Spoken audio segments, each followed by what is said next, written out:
Hey everybody, welcome back. Today we're talking about the hottest comics coming out April 17th, 2021. Be sure to subscribe, comment down below, like the video, let me know what you guys are all thinking, and what are your favorite comics for this week? I kind of have a small week this week, but I definitely have some very heavy hitters, so stay tuned. My first pick of the week is going to be Joker number 2. This one's going to be huge. It has a first appearance of what seems to be Bane's daughter named Vengeance. And if you ordered, or if your store ordered 50 or more copies of Joker number 2, covers A through C, then you received a special surprise or a thank you variant. It is a one per store, but like I said, it is more valuable or more rare because you did have to order 50 copies in order to even be eligible, and there is stores that didn't order that many. So it is kind of a big deal. And plus, I mean, everything James Tynion puts out, I mean, he's constantly putting out new characters, and they're constantly just like the hottest things known. And like Punchline, for example, and Ghostmaker, and all these characters, they just are becoming more and more popular as they progress in James Tynion's story. So I'm very excited to see where this leads. I'm not too big of a fan of the Punchline story in the back, so hopefully that gets better, but I did like Joker, so let's continue with that one. Also this week, we have Spider-Man Spider's Shadow number 1. This is a Chip Zdarsky book.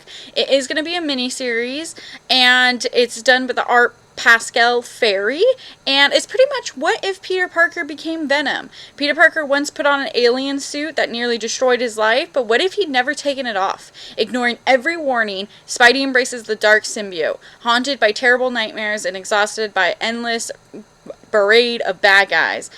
Peter can't seem to catch a break these days. So when the Hobgoblin attacks, he finds a hero at the end of his rope and vulnerable to a new dark impulses. Spider-Man is about to change his rules, but is it truly Peter who's in charge? Super excited. I really like Chip Zdarsky's work. Last Spider-Man he did, Life Story, was fantastic. He even has a 1 in 25 Chip Zdarsky variant for this, so be sure to check that one out. Also, Phantom on Scan, number 1. This is a new Aftershock book. It is written by Cullen Bunn and drawn by Mark Torres. I am so excited for this comic. Some of my favorite comics have always been Cullen Bunn's Aftershock work, and the fact that he's doing another new one, I'm super excited. And there is a 1 in 15 Juan Doe variant, and I love Juan Doe. Cullen Bunn and Juan Doe's Dark Arc Aftershock comic run was one of my favorite runs of period of all comics, so I'm very excited to see where this one goes. It has a very interesting premise. 20 years ago, a comet fell to Earth. Since that night, Matthew has been haunted by a spirit that gives him incredible psychic abilities, but these abilities come with a price, and payment is due. So, super excited. I know it's going to be very horror-esque. I love Bunn's horror genre, and I'm just super excited for this. Also, Batman the Detective number 1. This is a new DC comic, another mini-series. It is written by Tom Taylor. He is on fire right now at DC. Highly recommend checking out his Nightwing. But this one seems a little more old-school DC, which I do like. It's drawn by Andy Kubert, and it pretty much is an epic tale begins that will take Batman on a harrowing, action-packed European adventure in a new mini-series. And a horrific tragedy in the UK sends a very personal and deadly message to the Dark Knight. One that will draw Batman out of the Gotham City to investigate. So, super really looking forward to this. The villain is going to be Equilibrium. So, new villain. There's a new Robin, and I'm excited to see this extra-sized 26-page debut of him. We finally get to see how he does Batman. Hopefully, one day, Tom Taylor will be able to get the reins of Justice League, and we'd actually have a good Justice League for once. So, I'm very excited to see what he does with this one. Next is our series shoutouts, and this are pretty much comics I don't think will be the top of the week, but I definitely think you should check them out and at least give them a shot. First up is going to be Jenny Zero #1. It is a Dark Horse comic, and I really just like the premise of this one. This one is more of like a reader buzz than anything for me, and I don't think a lot of people have heard about this, so I just want to be able to get this one out there. Meet Jenny Tetsuo, the hard-drinking, hard-partying daughter of beloved superhero Mega Commander Zero. After washing out as the military top kaiju killer, Jenny Zero now lives the celibate life with her hotel heiress and publicist best friend Dana Shurton. But when the massive creatures return, Jenny must decide if she can sober up and save the world. So I love kaiju comics right now. I think Ultraman's cool. Ultra Mega was fantastic.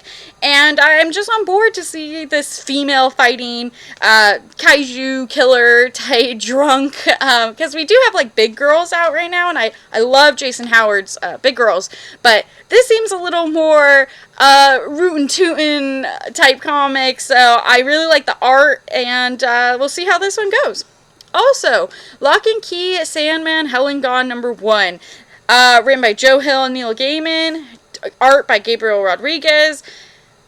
I've been waiting for this comic for a long time. I'm sure everyone has. It was supposed to come out like last year. It still hasn't come out. I'm actually shocked it's coming out this Wednesday because I did the ordering for this so long ago.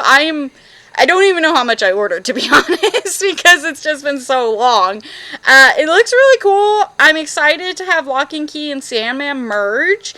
And I hope that they're able to merge it in an easy breezy fashion, not just like a forceful mashup, because Sandman is obviously one of the greatest comic book works of all time, and to just, you know, mash it in with another really more popular Locke Key, you know, I am a little nervous, but I'm excited to finally see Neil Gaiman back with the Sandman universe, because that's just like my heart and soul.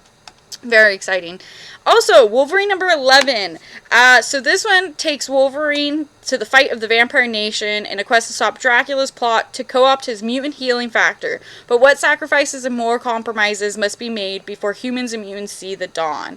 I'm just really excited Omega Red's on the cover of this, and I'm hoping Omega Red's in this a lot, because the last really big Omega Red one we had in Wolverine was, I want to say, Wolverine #4 or #3, and that was badass. That was some really cool Omega Red Wolverine scenes.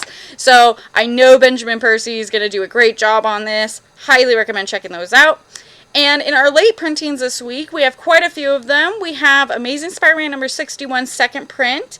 If you haven't gotten a chance to read about his new costume, there's a chance right there. America Chavez, Made in the USA #1 second print.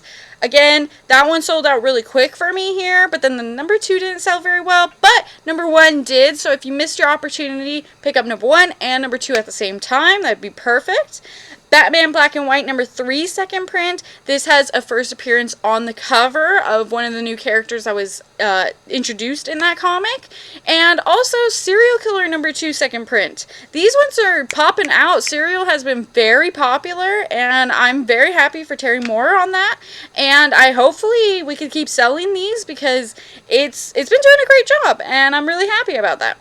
So be sure to check out all these comics and many more this Wednesday, April 17th, or April 14th, my bad, April 14th.